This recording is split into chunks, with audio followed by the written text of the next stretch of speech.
You made use the word which many believe is the future for the success of the media, to be aspirational.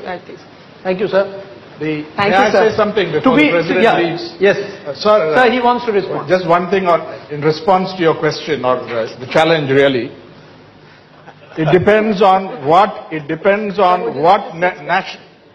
nation building is. I agree there must be a constructive role for the press, but let's take a concrete example. You have supported nuclear weapons. I'm dead opposed to India's nuclear weaponization.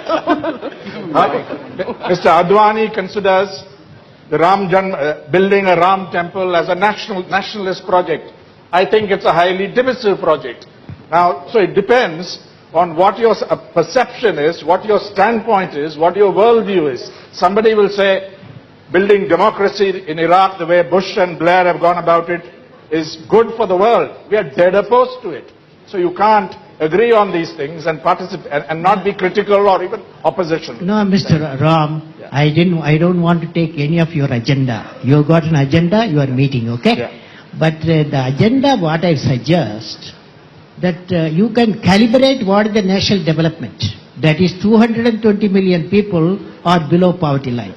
So how do you bring them up? How do you bring them up? So that is the agenda. There may be many development going on agriculture to any subject, but agenda is very clear. 220 million people are below poverty, 22% of the people below poverty line. How do you lift them up? What contribution do you make?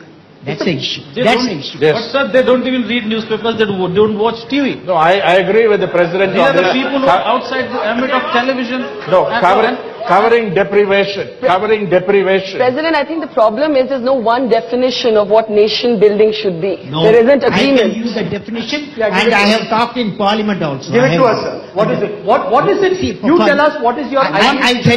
I tell you, because if you want the development of the nation, economic development of the nation is not the end of it. I have defined National Prosperity Index equal to A plus B plus C. A equal to GDP, growth, that is economic development. B is 220 million people. How we are lifting up every year, do we reduce the people below poverty line? Third one, nobody talked about, that's value system. Value system comes from 200 million people, 200 million houses are there. How many houses are joint family? How many of you like joint family system? Lift your hand. How many of you like the joint? You see, so you promote such type of thing. Thank you. Thank you. You have to get up.